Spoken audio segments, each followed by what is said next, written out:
Welcome, welcome, welcome to another live episode of Behind Beliefs and Behaviors. I am your host, Dr. Maisha Claiborne, psychological safety and communication expert and consultant.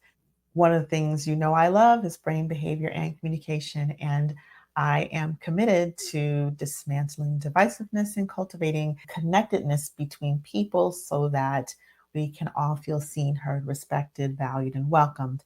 And so that in our families, in our communities, in our organizations, that we can thrive together. So today's conversation is about distinguishing priority versus importance. Now, why am I talking about this priority versus importance? Well, this is a conversation that has been alive and kicking in the conversations that I've been having inside of organizations, as well as with my one-on-one clients, particularly my leadership, my executive leadership clients, is how do you prioritize?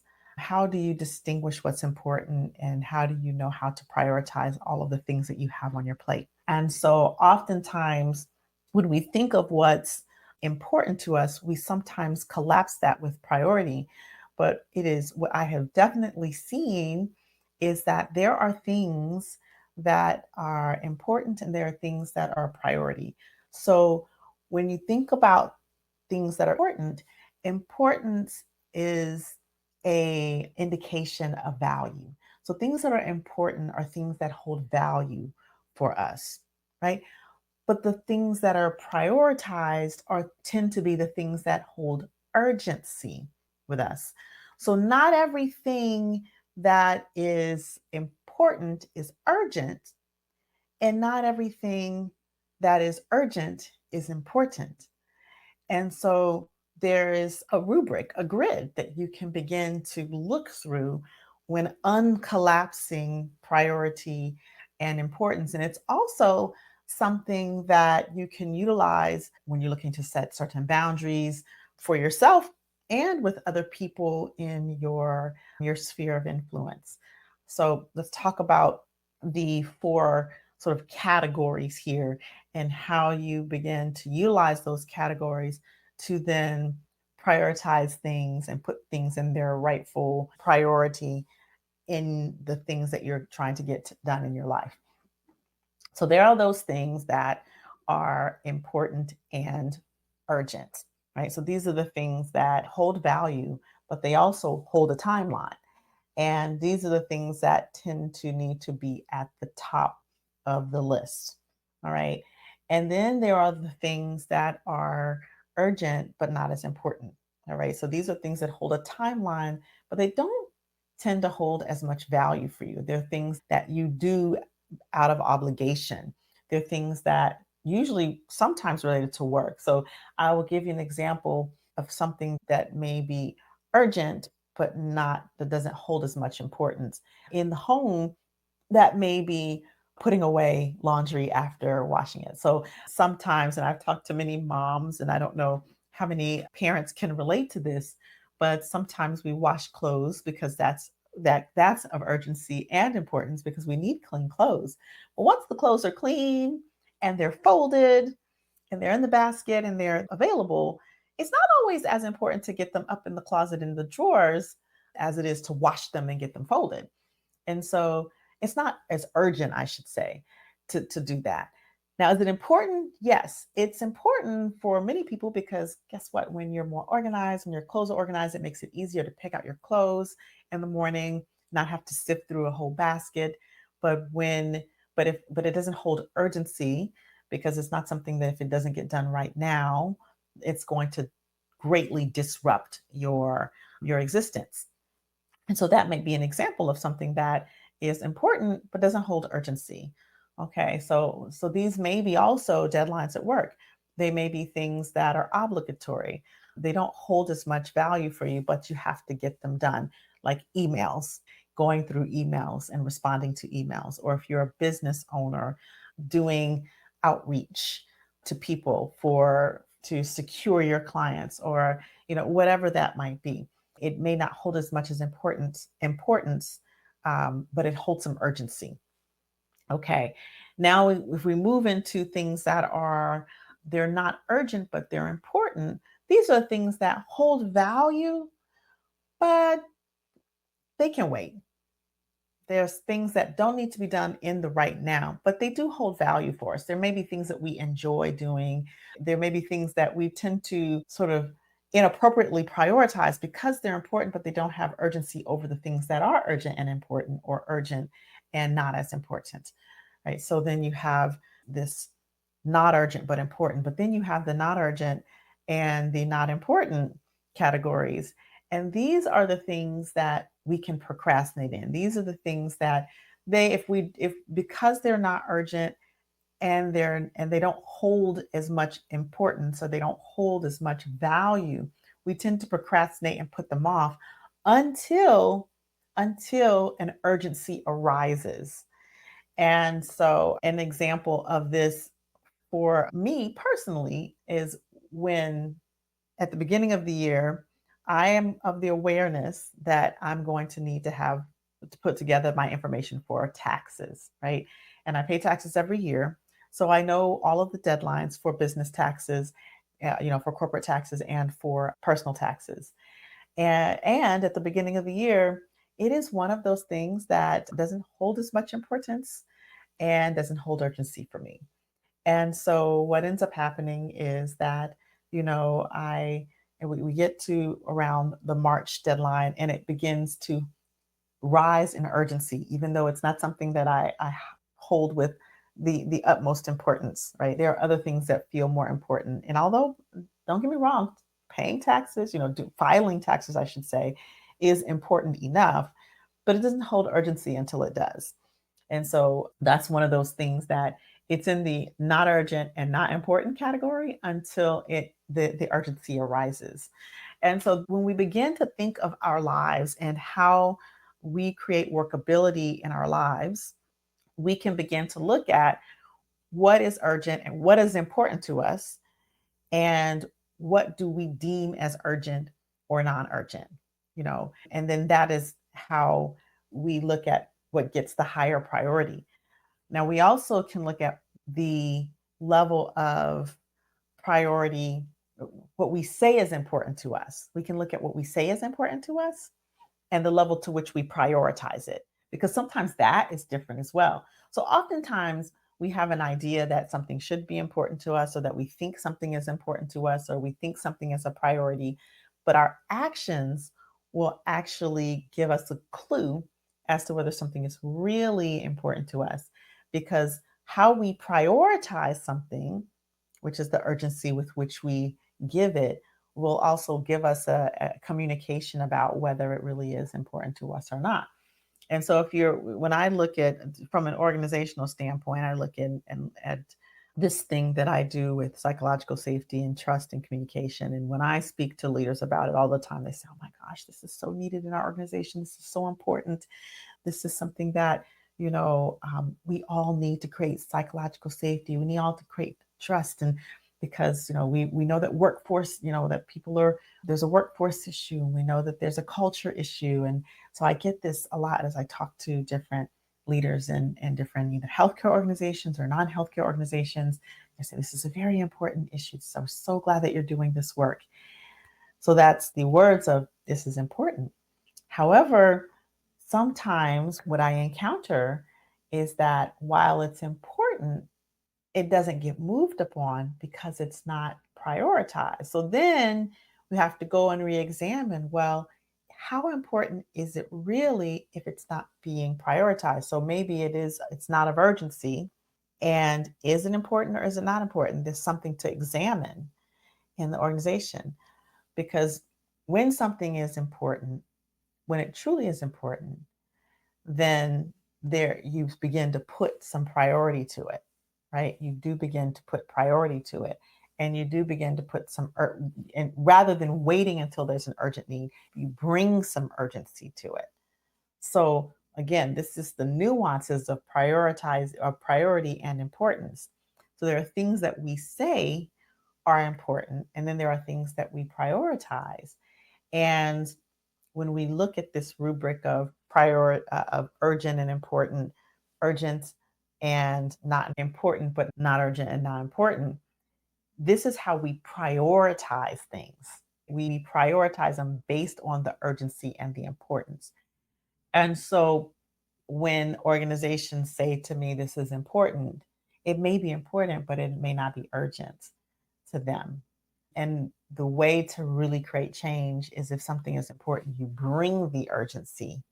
You have to, that urgency has to arise rather than waiting for something bad to happen and being in a reactive state because of the urgency. So, this is how you bring power. This is how you bring a little bit more power to importance and prioritization in the household. So I'm gonna flip the script a little bit to the more individual because I do a lot of executive coaching, a lot of one-on-one coaching around creating workability in one's life, especially as a leader and when you're wearing multiple hats, how you do that.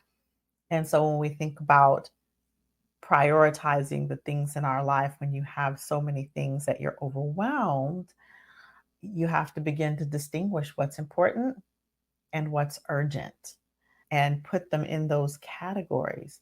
So if you look at, if I had this client, and one of the things she said is that she's moving into a higher level of leadership, and she's got all of these things on her list that she's a part of, that she some that she loves, some that she doesn't love. She has all of these things on her plate at home, and she's concerned about being able to move in the direction that she wants to from a career standpoint because she doesn't have one more thing that she can put on her plate. And so one of the first things we did was to have her make a list of all of the things that are on her plate from a work standpoint and all of the things that are on her plate from a that she's involved with in the community, and then all of the things on her plate in her personal household, right? Because as physicians, we tend to, and especially as women physicians, we tend to try to pile it all on. We want to take it all on, right? We have this sort of lone ranger or it's all on me type of attitude. And so we started with the work schedule or the work, and we looked at what are the things that you're involved with at work that are urgent and important, that are non-urgent and not important, that are non-urgent and important, that are urgent and not important, and not urgent and not important. So what are the things that I had her categorize these things that she had to do on her list. And then there's another set of categories we looked at: fulfilling and important, not fulfilling, but important, not fulfilling, important, but not fulfilling, fulfilling, but not important, not fulfilling, not important. So we used a similar rubric to categorize some of the things in her that she's a part of that are extracurricular that she's not necessarily getting paid to do, boards that she's sitting on, committees that she's sitting on. And we put all of these in categories. And so then we looked at what is it that can be taken off her plate? What is it that can be modified? What is it that needs to be prioritized? And in that way, we can begin to create workability in her life as she moves towards her leadership and her career goals. So that's like a real life example of a person that of a leader that I'm coaching right now, in which we're making progress because she's recognizing the things that are not so important. She's recognizing the things that are not so fulfilling, and we're beginning to siphon some of those things off the plate. Conversely, we're reigniting her interest in the things that perhaps were feeling overwhelming, but now that she's pulling things off of the plate that are not as important and not urgent, she can actually focus on and see the value of the things that she maybe previously thought wasn't important, and bring some urgency and bring some importance to that and bring some attention to that. So that's the way it shows up in the individual. So this is again, this is sort of a rubric you can use to begin to look at, number one, what are you saying is important that is not, that you're not congruently prioritizing? Right. So that's one thing. What are you saying that's important that you're not congruently prioritizing? And then reassessing, is it really important? And if it is, how can you bring some urgency to that in sort of a preventive manner? What are some things that you are deeming urgent and important that maybe are not as urgent and important as you thought? Maybe the timeline of it could be stretched out, right? Where is there a sense of urgency that is happening purely and that has become important purely because of procrastination, purely because of reactive, like that are purely reactive urgency rather than bringing a level of urgency like from an empowering context, like, okay, this is important, and so we're going to prioritize this with urgency. So where is there a reactive urgency? Where is there an urgency purely due to procrastination or due to ignoring the cracks in the foundation? And so those cracks get bigger until you have a bigger problem, so that you can look at it that way and begin to put these things in perspective and reevaluate so that you can actually be preventive in achieving the culture or the workability in your life or in your organization that you are moving towards. All right. So this is really what I wanted to bring today, and I'd love to hear your thoughts about priority and importance and distinguishing the two, and how you have personally collapsed or uncollapsed the two, and what reevaluation are you now doing now that you've sort of heard this distinction? What reevaluation are you now doing? What actions will you now take? What actions have you seen that you have not taken that you could now take based on reevaluating this relationship to importance and priority and to urgency and importance as well? All right.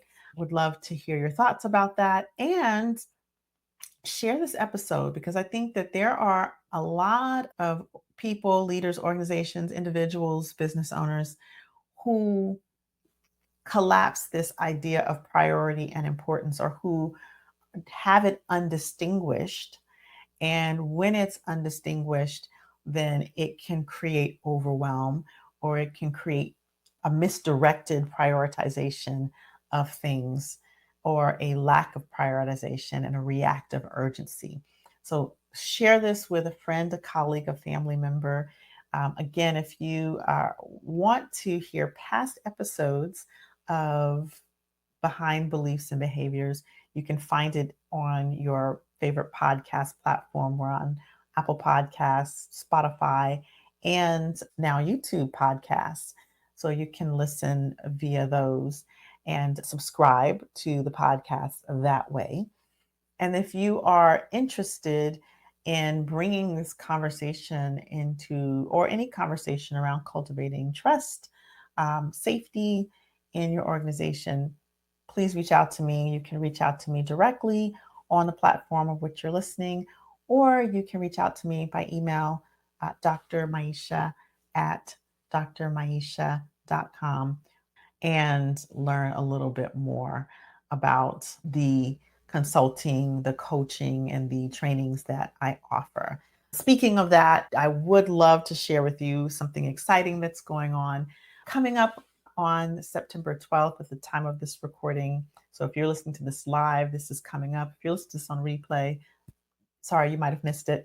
But if you're listening to this live, I am going to be doing a program for healthcare. So if you're a healthcare leader, this is for you. I'm going to be doing a program called Psychological Safety and Overlooked Imperative for a thriving culture and workplace in healthcare. So that's September the 12th. You'll see me posting online about it. It's in collaboration with the Maryland Healthcare Education Institute.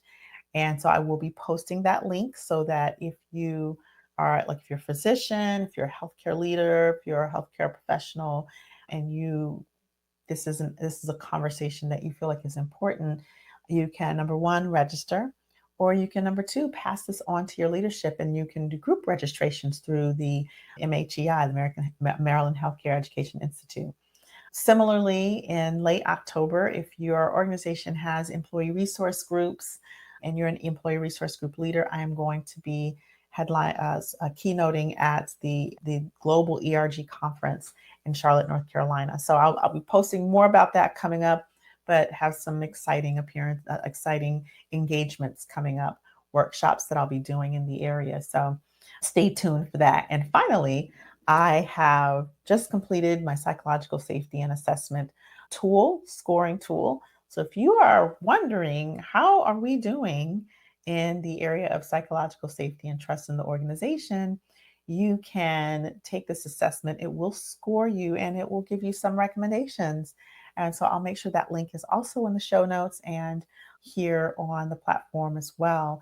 And finally, stay tuned because I also have an effective communication assessment tool that is in the works that will be launching at the end of this month, September. So stay tuned on that as well. So I am creating an entire organizational culture assessment toolkit, and that's been in the works for a while. So we're now in the final stages of creating the communication assessment toolkit, and then we'll have an effective and inclusive listening assessment tool as well. So with that, I will leave you with, what are you prioritizing today? What are you prioritizing? And where are you bringing urgency to those things that are important, bringing an empowered urgency to those things that you're saying are important, but have not yet prioritized in your life, in your leadership, and in your development and organization? So until the next time I see you, have a great rest of the day, great rest of the week, and stay empowered.